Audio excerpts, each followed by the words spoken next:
Working the night shift isn't for everyone. Staying awake while the world sleeps, then trying to rest during daylight hours, it messes with your body, your head, and your sense of time. But for Leo Tran, it was the most natural thing in the world. Even as a child, Leo was nocturnal. He'd lie awake for hours in bed, eyes wide open, ears tuning into every creak and whisper in the dark. School was a nightmare, not because of the work, but because he was always exhausted. Teachers grew used to seeing his head on his desk, and his classmates stopped bothering to wake him. By the time he turned 16, Leo had already accepted that he was wired differently. So when it came time to find a job, Leo looked for something that matched his strange sleep schedule. That's how he ended up working as a night security guard. He didn't mind the quiet, and his tall frame, serious face, and naturally intimidating presence helped keep trouble at bay.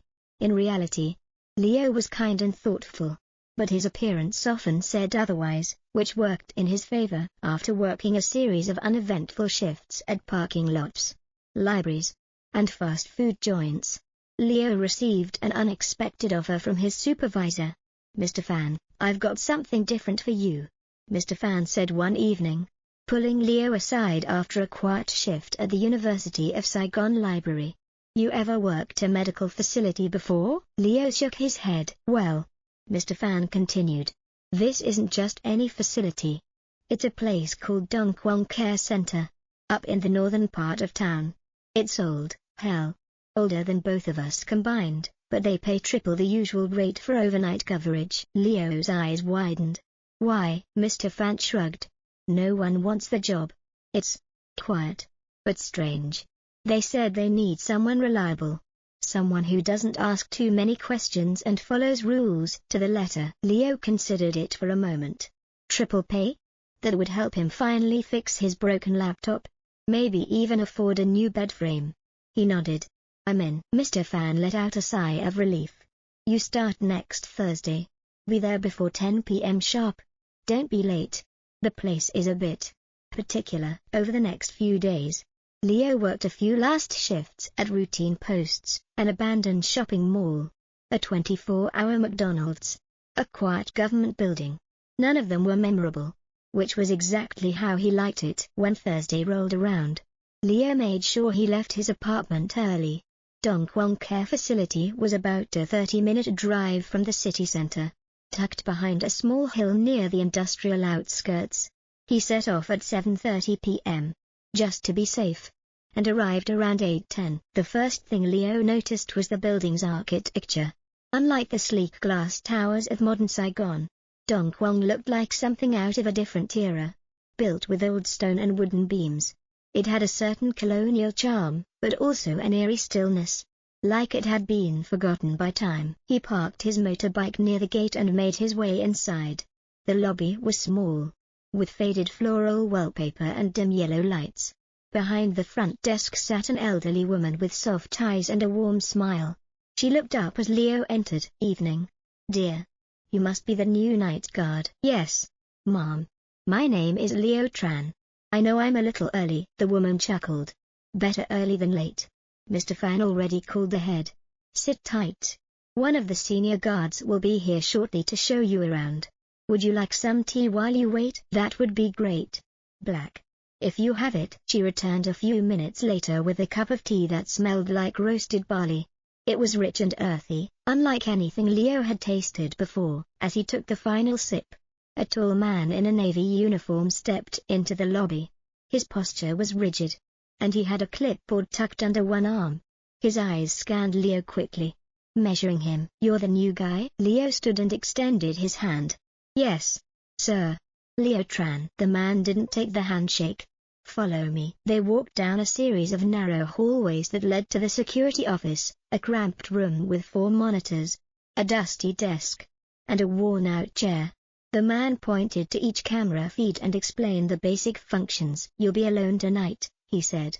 "There's no medical staff after 10 p.m. here. Just you." Leo raised an eyebrow. "No nurses? No on-call doctors?" The man didn't answer the question.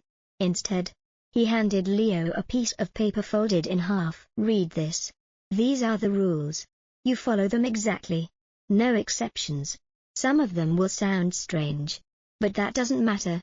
What matters is that you obey them. Leo unfolded the paper.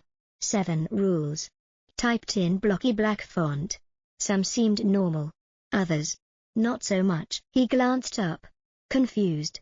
Is this a joke? The man finally looked him in the eye. No. It's not. You'll understand soon enough. Good luck. And with that, he walked out, leaving Leo alone with the monitors and the list of rules. Leo checked his phone. 9:30 p.m. Half an hour until his shift officially started. He sat down. Read the rules once. Then again. Some made sense. Some didn't. But one thing was clear. This wasn't going to be an ordinary night. The clock on the security room wall ticked over to 10 p.m. with a mechanical click. And Leo felt a chill crawl down his spine. It wasn't cold in the room, in fact. It was borderline stuffy, but something about the silence and that strange sheet of rules sitting in front of him made the air feel heavier. He leaned back in the creaky chair and took another look at the list. The 7 rules were printed neatly. And at the bottom was a red stamp, property of Dong Kwang facility, do not remove. The rules, your shift begins at 10 p.m. Be inside the security room by then. From 10:15 to 11 p.m. Patrol the entire facility. If you see anyone, politely ask them to leave. Between 11 p.m. and 3 a.m., a young woman may knock on the front door asking to see her husband. Do not respond. Do not acknowledge her presence. Keep the ICU lights on throughout your shift. If they go out and you hear screaming, run to the nearest restroom and lock the door. Do not come out until the screaming stops. If a little girl with a stuffed rabbit appears in the cafeteria, sit beside her in silence. If she looks at you, return to the security room. If she speaks, talk to her until she leaves. At 1 a.m., go to the patient ward. If a patient is sitting upright, ask if they're all right and fulfill their request. Speak only when necessary. If it starts to rain, open the front doors and let in any people seeking shelter. Ensure they all leave. If one goes missing, locate them on the cameras. Do not look at them directly. If the security cameras go dark, hide. Pray they don't find you. Leo chuckled nervously, shaking his head. This is either the most elaborate hazing ritual I've ever seen, he muttered, or I just accepted a job at a haunted care home. He checked the cameras, nothing seemed off. A couple of empty hallways, some dusty common areas, and the pale blue ICU lit up as expected. When 10:15 struck, Leo stood up, cracked his back, and grabbed the flashlight hanging by the door. I guess it's patrol time, he whispered. He decided to start on the top floor and work his way down. The elevator was old but still functional, with clunky buttons and the smell of metal and disinfectant. The doors opened with a groan, revealing the 3rd floor, mostly storage rooms and some unoccupied patient quarters. Leo walked down each hallway, opening doors, shining the flashlight inside. Nothing, only beds neatly made, and chairs pushed against walls like they hadn't been touched in weeks. No sound but the soft buzz of overhead lights. By 10:28, he was done with the top floor and moved down to the 2nd. More of the same. Old patient rooms. A hallway that led to a closed-off wing marked renovation in progress, and a staff lounge with empty coffee mugs lined up like a museum exhibit. Leo paused for a moment, sipping from the thermos he brought, when a strange thought hit him. Where are the actual staff? Where are the patients? This is supposed to be a functioning care facility. He hadn't seen a single soul since the front desk lady left, and the building felt abandoned, but not quite, like it was asleep. When he reached the 1st floor, Leo checked the ICU first. Bright lights were still on, humming gently. The walls were pale green, and the beds were unoccupied. The quiet here felt deeper somehow, like the air was pressing in. Then, as he stepped into the hallway near the front door, he froze. There, standing at the far end of the corridor just outside the ICU, was a figure. An elderly man, hunched and dressed in a white gown, stared at one of the closed ICU doors with a blank expression. Leo's first instinct was confusion. Where the hell did he come from? Then, he remembered, rule number 1, if you see anyone during patrol, politely ask them to leave. Still, part of Leo hesitated. Was this a patient? A test? Swallowing his nerves, Leo approached slowly. "Sir?" he called out gently. "The building is closed during these hours. I'm going to have to ask you to return to your room or exit the premises." The man turned his head slowly, his eyes dull and distant, as if Leo's words were taking a moment to sink in. "I said," Leo repeated, firmer this time, "you need to leave. Please." The man nodded once, shuffled down the hallway toward the main exit, and stepped out into the night.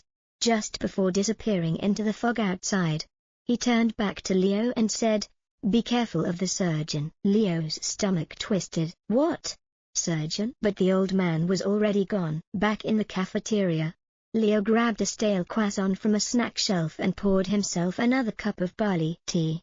The clock on his phone read 10:53 p.m. He made his way back to the security room, feeling a strange sense of victory.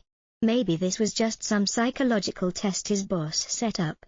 Weird rules, a creepy building, planting a fake patient to see if Leo would follow instructions. If that was the case, he was doing pretty damn well so far. Back in the chair, Leo pulled out his phone and began scrolling through memes and news updates. Time passed quickly when your mind wasn't on high alert. When he looked up again, the time read 11:57 p.m. "Crap," he muttered, eyes jumping to the ICU camera feed. It was dark. The lights were out. His stomach dropped. He remembered Rule 3. If the ICU lights go out and you hear screaming, run to the nearest restroom and lock the door. At first, all he could hear was the soft hum of the building's wiring. Then, it began, a scream, loud and horrifying, echoing through the ICU hallway. It wasn't just one voice. It was many. It was inhuman. Leo bolted from the chair and sprinted out the door. His legs moved on instinct, carrying him toward the hallway bathroom just around the corner. The moment he entered, he slammed the stall door shut and locked it. Chest heaving, the screaming grew louder, then stopped. Suddenly, footsteps echoed through the corridor, then into the bathroom, and then someone started singing, "Welcome to Dong Kwang. You may enter but not leave. Welcome to Dong Kwang. You will never be free." Leo froze as the man knocked on each stall door, whispering in a sick, playful tone. Then came the knock on Leo's, a long pause. Then, "Are you in there, Leo?" Leo's heart pounded so loudly he was afraid it might give away his position. The man outside his stall, whatever he was, stood in eerie silence after whispering Leo's name. How did he know it? The footsteps moved again, slowly, methodically. Tap, tap, tap. Leo stayed absolutely still, biting down on his lower lip to keep from breathing too loudly. The figure mumbled something unintelligible, a twisted lullaby, and then, just like that, the sound of his footsteps began to fade. The bathroom door creaked closed. Silence. But Leo waited. He counted in his head, 10, 20, 60 seconds, 2 whole minutes. Still nothing. He hesitated a moment longer, then unlatched the stall and peeked out. Empty. He slowly stepped into the hallway. The lights flickered slightly, but otherwise, the corridor was quiet. His phone buzzed faintly in his pocket. 12:51 a.m. He had followed the rule. He had lived. Leo stumbled back to the ICU and flicked the light switch. The long fluorescent bulbs buzzed to life, humming with mechanical safety. Then he turned and nearly sprinted back to the security room. As the door closed behind him, he leaned against it and slid to the floor, finally letting out the breath he'd been holding. But his relief didn't last. Rule 5 loomed on his mind. At 1 a.m., go to the general ward and check on the patients. If one seems to be sitting on their bed, ask if they're okay and do whatever they request. If they start a conversation, besides the request, ignore it. Leo didn't want to go. Every instinct in his body screamed at him to stay in the security room. But now he knew, the rules were real. If he ignored this one, he didn't want to imagine what would happen. At 1:03 a.m., with legs still shaky, Leo opened the door again and stepped out into the hallway, flashlight in one hand and a wrench he had found earlier in the other. The general ward was on the second floor. He climbed the stairs slowly this time. He didn't trust the elevator anymore, and when he reached the hallway, he noticed something different. It smelled sterile, but also faintly metallic, like rust. or blood. The air was heavier here. He walked past the rooms one by one, peeking in through small windows or slightly ajar doors. Most of them contained patients, but they were all sleeping, hooked up to monitors, IVs dripping slowly, eyes closed in pale, motionless faces, until he got to the final room. Someone was sitting upright, back hunched, one arm resting on their lap. The man appeared to be in his 50s, with a long, gaunt face and deep-set eyes. He looked up when Leo entered. "Are you all right?" Leo asked cautiously. The man's voice was barely a whisper. "Water, please." Simple enough. Leo turned and practically jogged back to the cafeteria, pouring a plastic cup of lukewarm water from the dispenser. As he made his way back, he tried to steady his nerves. Maybe this would be another easy encounter, like with the old man earlier. He returned to the room and handed the cup to the patient, who downed it instantly. "Thank you," the man whispered. Leo turned to leave, relieved, but the patient stopped him. "Wait. Don't go. Sit. Just for a second." Leo hesitated. Rule 5 didn't say not to sit. It only warned not to engage in conversation. So he sat, cautiously, on the edge of the bed. The man gave a tired, half smile. "I appreciate your help," he said slowly. "You remind me of my son." Leo didn't respond, just stared at the ground. "They said I'd be safe here, but I know better. The surgeon walks these halls." Leo's breath caught. "That name again." The patient nodded, seeing Leo's reaction. "He stuffed cinnamon in my throat," he said, voice trembling. "Couldn't breathe. That's how I got here. I wanted to warn you. I don't think he's done yet." Leo stood up. "Fast." The man simply smiled and nodded, lying back on the bed. "If you follow the rules, kid, you'll be fine." Leo whispered, "Thank you," and left without another word. Back in the hallway, Leo started heading toward the stairs when something crashed on the 3rd floor. His legs froze. Then came shuffling footsteps. He didn't need to investigate. In fact, he shouldn't. There were no rules requiring him to check 3rd floor disturbances. He walked faster, practically jogging to the security room. When he shut the door behind him, the familiar wave of uneasy relief washed over him again. The clock read 1:53 a.m. He survived another rule. Leo sat down and reviewed the list again. As far as he could tell, he'd done everything right. Now it was just a matter of waiting out the night. At some point, his eyes started to close. The security feed was quiet. His muscles ached. He slipped into a light sleep in the chair. He awoke with a start at 2:45 a.m. Stretching, Leo got up and headed to the cafeteria for a caffeine boost. He reached the vending machine, inserted a coin, and waited for the steaming cup to drop. That's when he noticed it. A little girl sitting at a table. White dress, pink shirt, curly blonde hair. A stuffed rabbit gripped tightly in one hand, the right button eye barely hanging on. His blood ran cold. He slowly turned back to the rules in his mind. If a little girl with a stuffed rabbit is in the cafeteria, sit beside her. Say nothing. If she looks at you, return to the security room. If she speaks, answer her. Leo's instincts screamed at him to run. But that hadn't worked out so well for anyone in stories like this. Had it? He forced himself to sit beside her. She stared forward in silence. Leo mimicked her, eyes locked on the vending machine. Then, after a long moment, she slowly turned her head. Her eyes met his. He stood up immediately and walked back to the security room. But before he could reach the door, her soft voice rang out, "You forgot the rules." Leo turned slowly. She was standing now, rabbit dangling from her hand. "Wanna play hide and seek?" she said in a sing-song tone.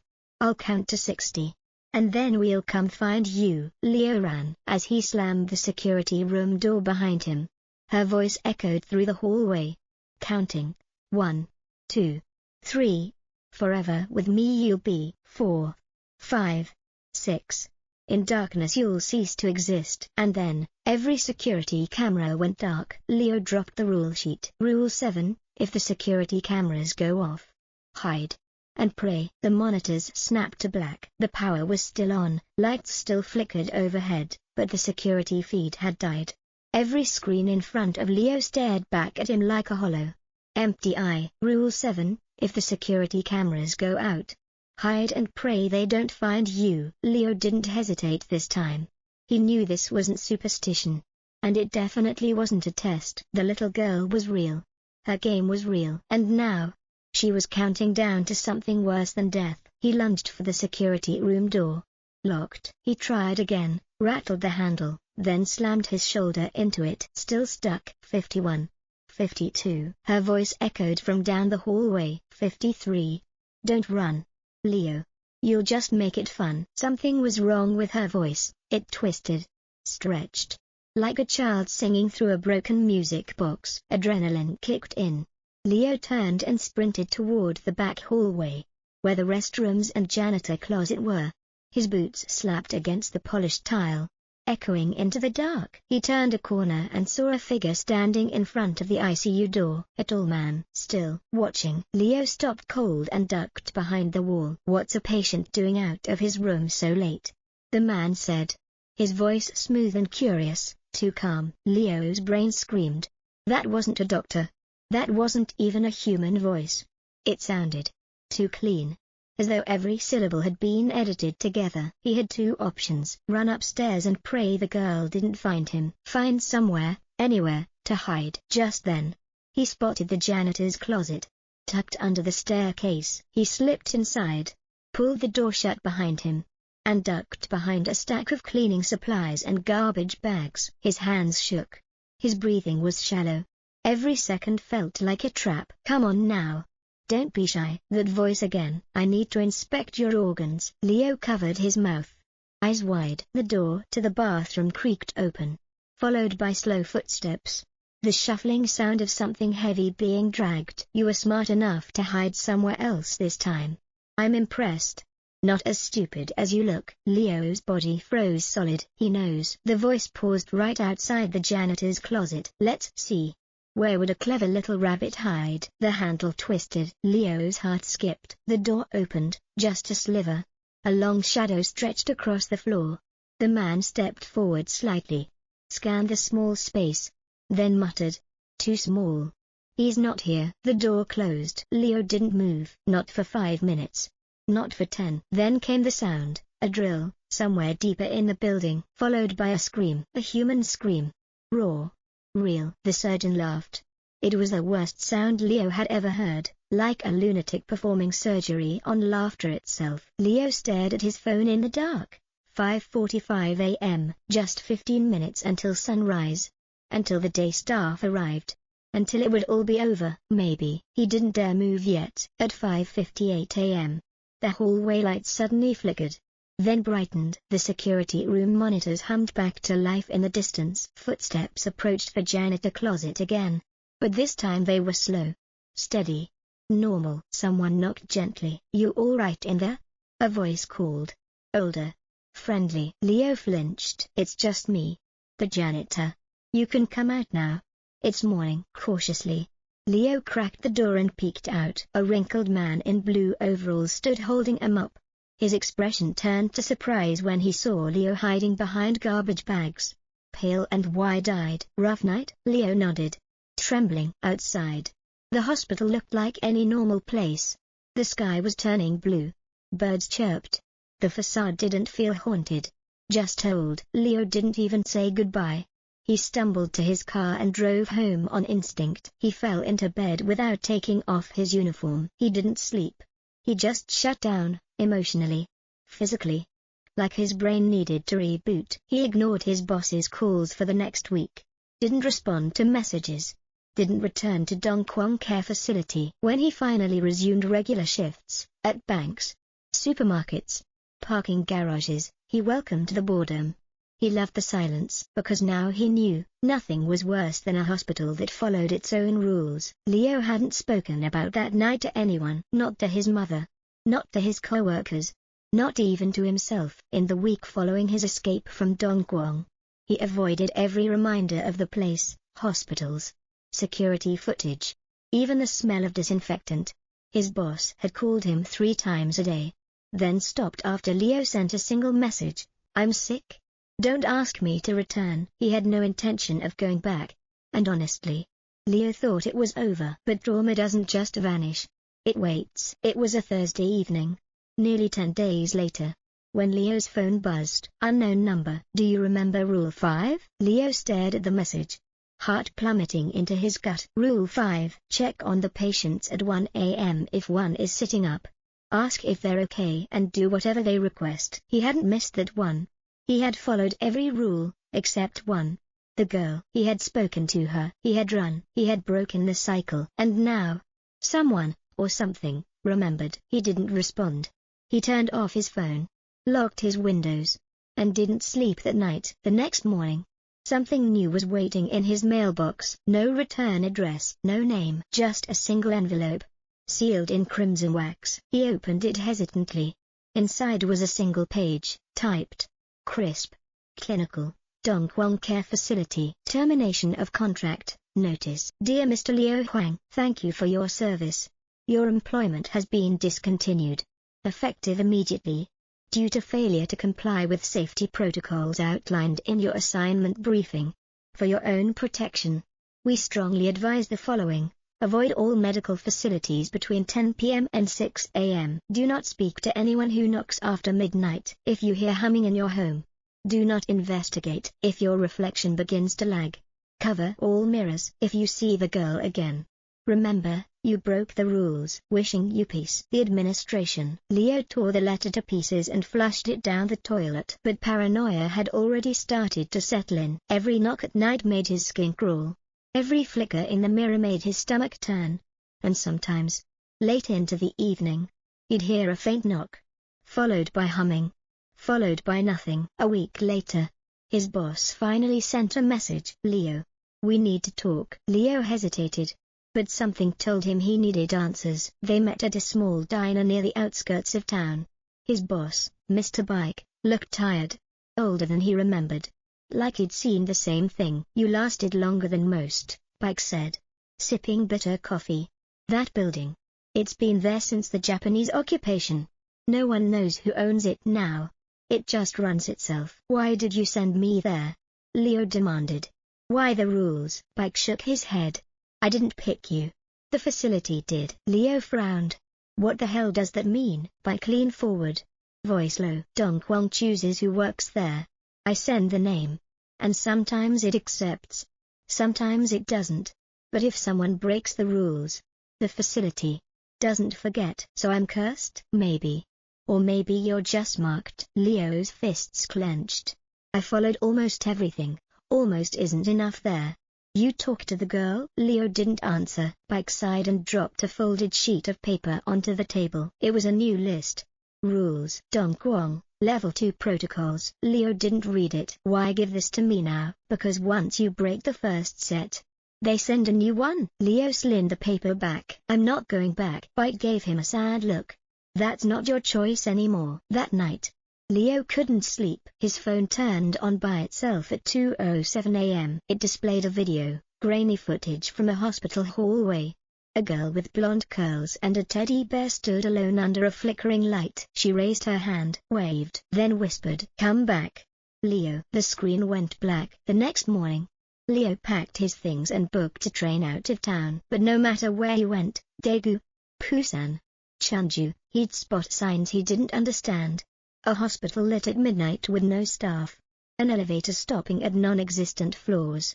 A mirror where his reflection lagged for half a second longer than it should. He was being watched or waited for. One night, staying in a guest house outside the city, he saw something under his bed, a single sheet of paper, typed in clean black font. Level 2 Rules. For Leo Huang. Do not leave your room between 2 o'clock and 3 a.m. If someone calls your name from outside, ignore them. If the girl appears in the mirror, speak your name backwards to break the link. If you hear the drill, hide.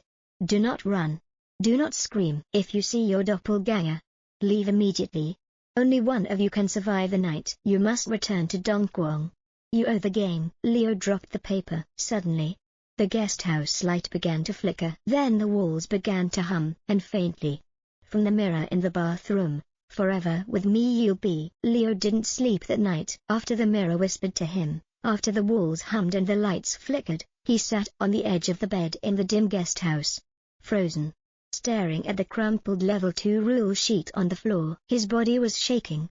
But it wasn't fear anymore, it was resignation. He had tried to run, tried to reason, tried to forget, but whatever force ruled that hospital, it didn't let go. Leo realized something terrible. The only way out was through. He returned to the city the next morning, didn't stop by home, didn't tell anyone where he was going. By 9 p.m., he was parked outside Dong Kwang Care Facility. The building looked different this time. The lights were already on, as if the place was waiting for him. He didn't knock. He pushed the front door open and stepped inside. The front desk was unmanned. The lobby was silent. He walked past the security room and found a new sheet of paper taped to the wall. Not typed. Handwritten. Like someone had scrawled it in a rush with trembling hands. Final rules, compliance required. The facility has accepted your return. You are now the game's final player. There is no shift end. Your goal is survival until sunrise. The girl will not count this time. She will seek. If the surgeon appears, do not run. Offer something. Anything. If you see the old man again, follow him. You may see your former self. Do not speak to him. You will find the locked door on the 3rd floor. Enter at 3:33 a.m. Do not be early. Do not be late. Leo read the list twice, then folded it and placed it in his pocket. He didn't have a phone this time. No distractions. Only instinct. The facility was as cold as ever. Still no patients. No nurses. No signs of natural life. He sat in the security room, eyes on the monitors. 10:15 p.m. came and went. He didn't patrol. The game had changed now. The rules weren't about compliance anymore. They were about sacrifice. At 11:07 p.m., the lights in the ICU flickered. Then, the girl appeared on the monitor. Same blonde curls. Same teddy bear. But this time, she wasn't smiling. She was staring directly into the camera. Then, she turned her head, slowly, toward the security room, as if she could see him. Leo's mouth went dry. He stood. Suddenly, every monitor went black. Then came her voice, reverberating through the intercom system. I found you. The door behind Leo rattled. He bolted out of the security room, nearly tripping over himself as he turned toward the emergency stairwell. The girl's giggling echoed behind him. This time, you can't hide. On the 2nd floor, Leo slammed the stairwell door shut behind him and pressed his ear to it. Silence. Then the faintest whisper, Leo, come play. He turned away from the door and froze. There was someone in the hallway. Not the girl. Himself. Another Leo. Same hoodie. Same jeans. Same haunted expression. The doppelganger stood under the flickering lights and stared at him. Then, without speaking, it began to walk toward him. Leo turned and ran. He remembered the rule. Do not speak to your former self. But it didn't say what happens if it touches you. He dashed into a patient room, locked the door, and crouched behind the bed. Silence. Then, knocking. 3 slow, deliberate knocks. Open up. Leo. I'm you. He didn't move. Didn't breathe. Eventually, the sound of retreating footsteps echoed down the hall. Then nothing. He waited there, heart pounding, until his watch buzzed. 3:26 a.m. The locked door. He climbed the final staircase to the 3rd floor. This area had been blocked off during his first shift. He never even knew it existed. At the end of the hallway was a single iron door, rusted and chained. At exactly 3:33 a.m., the chains fell to the ground on their own. The door creaked open. Inside was a long, windowless room. In the center, an operating table. Around it, surgical tools. Leo stepped inside. As he did, the door slammed shut behind him. Then he saw him, the surgeon, dressed in crimson scrubs, gloves soaked with something too dark to be blood. He was humming softly as he turned to face Leo, drill in hand. But Leo remembered the rule. Offer something. Anything. He reached into his pocket. All he had was the folded paper, the final rules. He held it out. The surgeon stared at the paper, then tilted his head, and laughed. You've learned, he rasped. But learning doesn't mean surviving. He raised the drill. Leo's hand darted forward. He grabbed a scalpel from the nearby tray and slashed blindly. The surgeon howled and staggered backward. Leo ran down the stairs. The halls twisted, no longer linear. The hospital was shifting, changing. The ICU was now on the 2nd floor. The cafeteria was gone. Mirrors lined the walls, each one showing Leo delayed by a few seconds. He didn't stop running. Then, Ahead, an old man stood in the hallway, the same one from his first night. "Follow him," the rule had said. The man turned and began walking. Leo followed. They moved through unfamiliar wings of the facility, corridors that weren't on the blueprints, past rooms filled with broken hospital beds and rusted equipment. Finally, the man stopped at a metal hatch in the floor. He opened it and pointed down. "This is where it ends." Leo climbed down into the dark. The hatch closed above him. When the sun rose over Dong Kwang that morning, the front door stood ajar. Inside, the facility was still. No staff, no patients, no Leo. Only a single note, taped to the desk in the security room. He played the game. He followed the rules. He earned the end. They told Daniel Rhee it was a routine hire. "Just watch the monitors. Do a sweep at night. Easy job. Great pay," the recruiter from the private security firm said, sliding a folder across the desk. "Some rural mental health clinic north of Ulsan. Dong Kwang Care Facility. Barely anyone goes in. Nothing ever happens." Daniel had just left the military. A little over 30.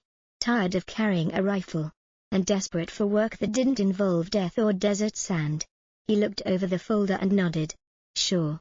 Sounds boring." He had no idea. Daniel's shift began on a Monday night. He arrived early, around 9 p.m. his boots scrunching gravel outside the decaying, 3-story building. The facility looked abandoned. Ivy crawled up the brick facade, and several windows were boarded up. Inside, the lobby was oddly pristine. Dustless floors, neatly arranged chairs, and a humming soda machine beside the front desk. But no receptionist, no nurses, no patients. A man waited for him in the security room. Late 50s. Gaunt. Sunken eyes. Dressed in an orderly's uniform. Though he didn't introduce himself. "You're Daniel?" "Yeah." "Reporting for?" The man held up a hand, cutting him off. "You don't ask questions here," he said quietly. "You just follow the rules." Daniel furrowed his brow. "What rules?" The man handed him a sealed envelope.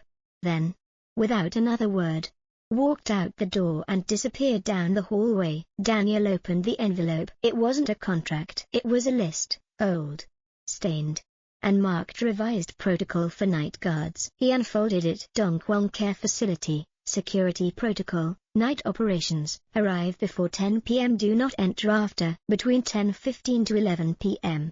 Sweep the second and third floors. If you see a man wearing a hoodie and jeans, do not speak to him. The girl may be in the cafeteria. Sit next to her. Speak only if she speaks first. If the ICU lights go off, do not wait. React immediately. Should the mirrors on the second floor begin to lag, avoid them. You may become unstuck in time." At 2:30 a.m., the man with the crimson gloves may knock on the security room. Do not open the door. If you see the hatch, do not descend unless you are summoned. If someone calls you by your name and you didn't tell them your name, run. Final rule: if a man named Leo returns, let him in. Daniel stared at the paper for a full minute, then chuckled nervously. "Is this some hazing joke?" he muttered. He reread it. The list looked old. Some of the lines were crossed out and rewritten in different handwriting. There were smudges. Was that blood? He set the list down, looked around the security room. Nothing fancy. A few monitors, a coffee machine, an intercom. The monitors were already active. Static on some, black screens on others. Only the hallway feeds looked functional. Daniel leaned back and checked his phone. 9:57 p.m. 3 minutes to go. At 10:15 p.m., Daniel reluctantly grabbed the flashlight from the wall hook and stepped into the hallway. He climbed the stairs to the second floor. Empty rooms.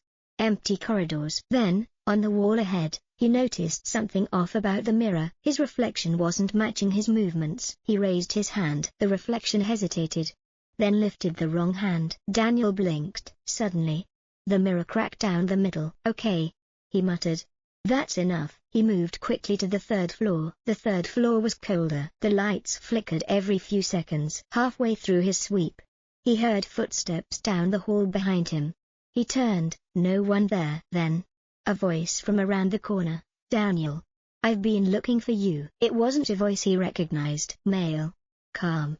Curious. But he had told no one his name. He bolted down the stairs, back to the first floor.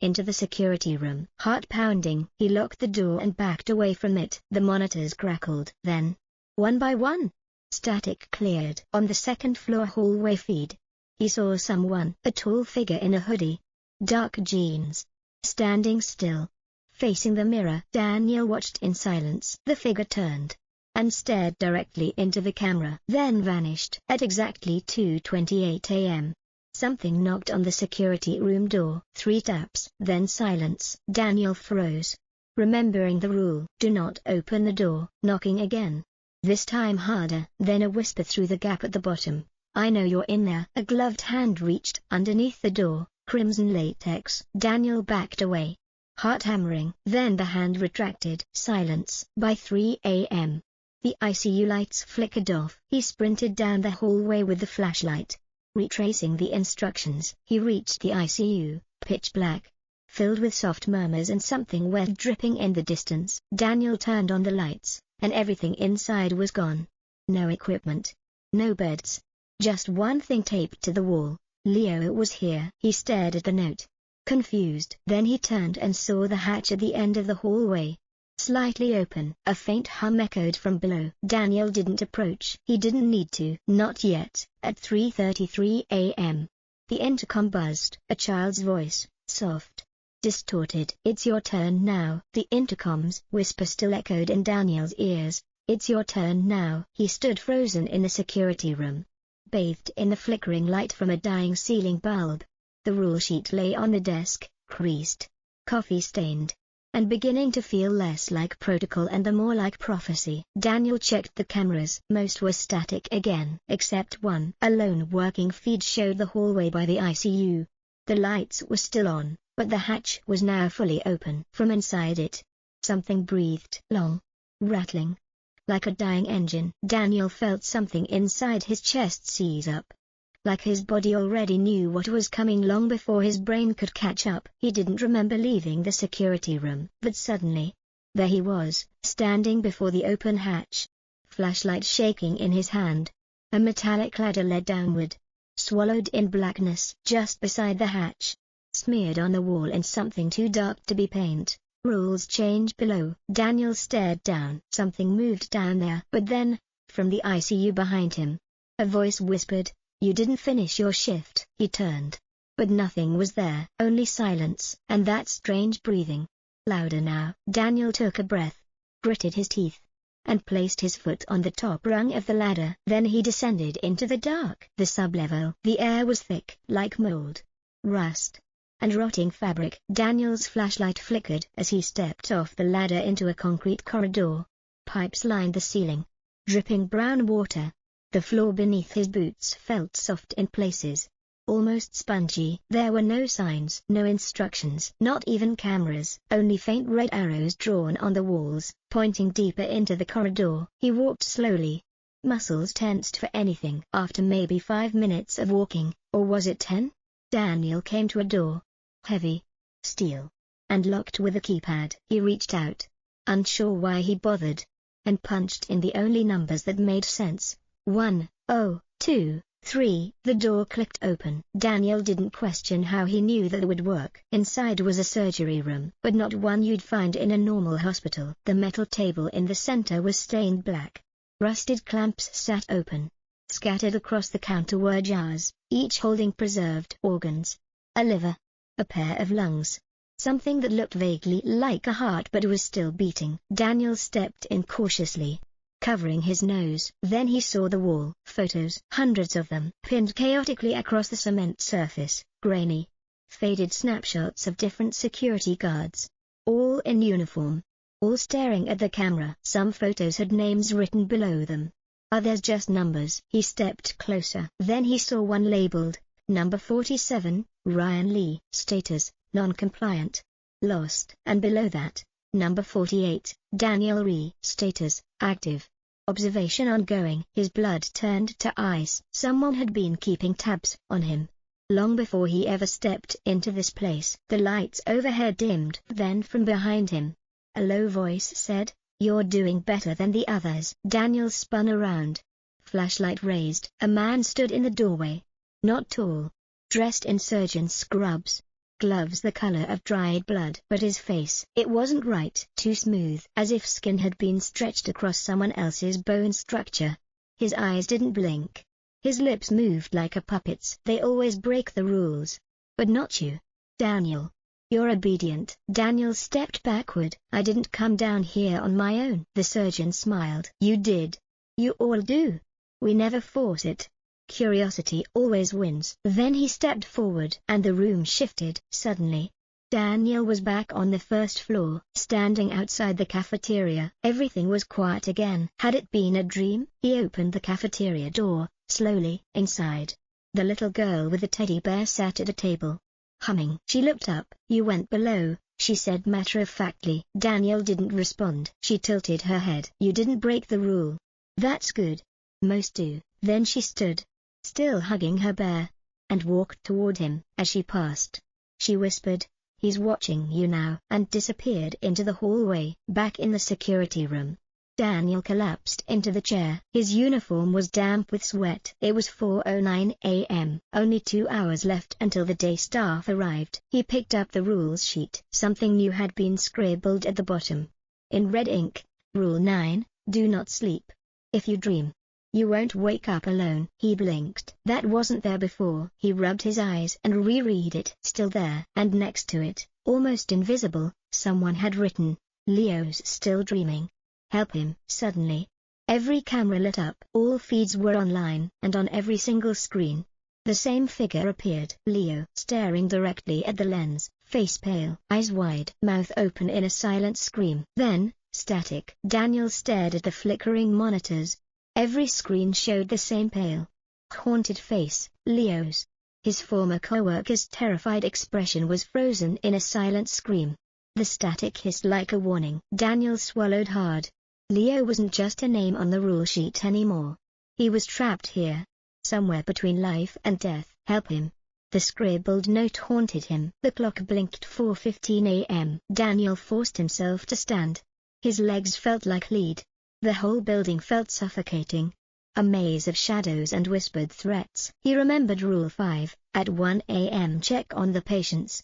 Fulfill their requests, but don't engage in unnecessary conversation. If Leo was caught somewhere, maybe he was still a patient, maybe somewhere on this floor, somewhere near. Daniel grabbed his flashlight and went back out. He moved quietly, scanning rooms along the second floor. Most were empty or had sleeping patients hooked up to tubes. The hospital felt frozen in time, haunted by ghosts no one else could see. Then, at the far end of the hall, a faint coughing caught his attention. Daniel followed the sound to a small room where an old man lay in a bed. But the man didn't seem quite right. The eyes flickered unnaturally, and his skin was too pale. "Are you Leo?" Daniel asked softly. The man nodded, coughing weakly. "I'm here to help." Leo's voice was barely a whisper. "Don't trust the surgeon. He controls the rules. He keeps us trapped." Daniel felt a chill. The surgeon wasn't just a madman, he was a puppet here. Suddenly, footsteps echoed down the hall. Daniel's heart pounded. The figure from before, the surgeon himself, appeared at the doorframe, blocking the path. "You shouldn't be here," the surgeon said, his voice low and menacing. Leo coughed again, struggling to sit up. Daniel stepped in front of him. "Leave us alone." The surgeon smiled. A cruel, twisting smile. "Rules are meant to be followed. Daniel, you're close to breaking." Daniel backed away slowly, dragging Leo's weak frame with him. As they turned a corner, Daniel spotted a stairwell leading down, maybe the way out. They rushed down, but the corridors twisted unnaturally. Every turn seemed to lead back to the same place. Trapped in a labyrinth designed to confuse and control. Daniel remembered the little girl's words, "He's watching you now." Could the surgeon see them through the cameras? They needed a plan. Suddenly, a door slammed shut behind them. Darkness swallowed the stairwell. The faint sound of laughter echoed, a child's laughter. Daniel realized the nightmare was far from over. Daniel's breath came in sharp gasps as he and Leo stumbled through the endless maze of dim corridors. The stairwell had vanished. Every hallway curved back. Every door led to nowhere, or worse, deeper into the facility's dark heart. Leo's coughing was weaker now. Daniel knew he had to keep moving. "We can't trust the rules anymore," Leo whispered. They're traps. Daniel clenched his fists. The rules that once guided him were turning against him. The surgeon controlled everything, every light, every shadow, every sound. A flicker on the wall caught Daniel's eye. A faint red arrow pointed to a door at the end of the hall, hoping it led somewhere safe. Daniel pushed it open. Inside was a small room, an old office filled with dusty files and papers. Among the clutter, Daniel found a journal. The name on the cover, Leo Kim. Heart pounding. Daniel opened it. The pages detailed strange experiments, security guards disappearing, and warnings about the surgeon's game. Leo had tried to expose the truth but was trapped instead. Daniel's hands trembled. This wasn't just a job. It was a nightmare factory. Suddenly, the door slammed shut behind him. Darkness closed in. The child's laughter returned, closer now, more sinister. Daniel pulled out his phone. Using its flashlight, the little girl stood in the corner, clutching her teddy bear, eyes glowing faintly red. "You broke the rules, Daniel," she said softly. "Now you play." Before he could react, the lights flickered off. Daniel was plunged into darkness. Frantically, he scrambled toward the door. A cold hand grabbed his arm. The surgeon appeared, whispering in his ear, "This is the last test.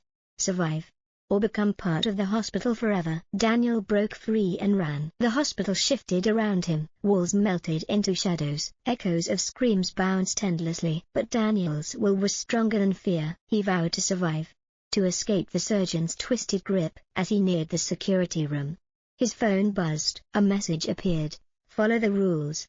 Only then will you live." Daniel's heart raced. Could he trust the rules, or were they just another trap? Daniel's hands trembled as he clutched his phone. The message glowing on the screen like a lifeline, or a trap. "Follow the rules. Only then will you live." He glanced at the crumpled paper on the desk, rereading the list. Every rule felt heavier now, more like chains binding him to this nightmare. He forced himself to stand, pushing aside the fear clawing at his mind. If he didn't follow the rules, he knew what awaited him: endless darkness, the surgeon's laughter, and a fate worse than death. Around 5 a.m., the hospital felt eerily silent, as if holding its breath. Daniel made his way to the cafeteria, recalling Rule 4 about the little girl with the teddy bear. To his dread, she was sitting there, eyes fixed on him, silent and unsettling. He sat down beside her, refusing to speak, heart pounding in his chest. She smiled, a cold, knowing smile, and whispered, "Don't forget the rules, Daniel." Time blurred. The clock ticked toward 5:45 a.m., the end of his shift. Daniel moved through the hospital one last time, checking the patients as Rule 5 commanded. Most were asleep, but in the last room, a figure stirred. Leo. His eyes opened slowly, recognition flashing. "Thank you," Leo whispered weakly. You might escape." Daniel nodded, hope sparking despite exhaustion. Suddenly, a scream echoed from the third floor. The lights flickered violently. Daniel froze. "Rule 7, if the cameras went dark, hide and pray." His heart pounded as the security monitors blinked out one by one. Darkness swallowed the room. Panic surged. Daniel scrambled toward the janitor's closet, heart in his throat. Inside, he hid among old supplies, trying to control his breathing. Outside, footsteps, slow, deliberate, approached. The surgeon's voice echoed, mocking. "You can't hide forever." Daniel closed his eyes, praying for dawn. At last, the first rays of morning filtered through the windows. The hospital returned to normal. The door creaked open. A janitor, kind-faced and tired, peeked inside. "Long night, huh?" he said softly.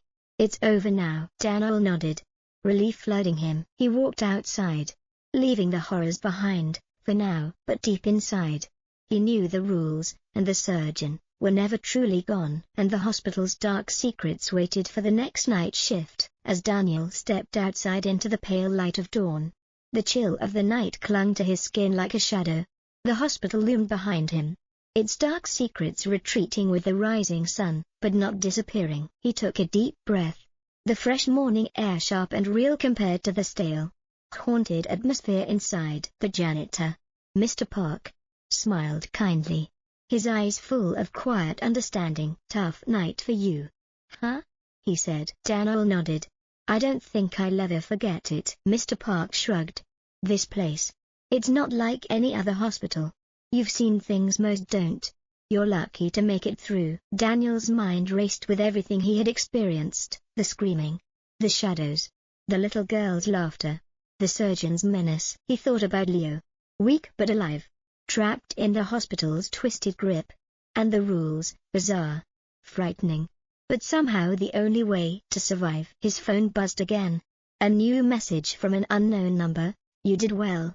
But remember, some nights are darker than others. Daniel swallowed hard. Was this a warning? Or a promise? Back home, Daniel collapsed onto his bed, exhaustion dragging him into the restless sleep filled with nightmares. When he awoke, he ignored his boss's calls, knowing he couldn't face another night like that. For days, he avoided thinking about the hospital, but the memories haunted him. Then, one evening, the phone rang again. A familiar voice, calm, chilling. Ready for your next shift, Daniel? He swallowed hard, realizing that the hospital, and the nightmare, were far from over. Outside, the sun dipped below the horizon, shadows lengthening. Daniel stared at the darkening sky, heart pounding. He knew he'd have to go back, because in places like Dong Kwang Care Facility, the night never truly ends.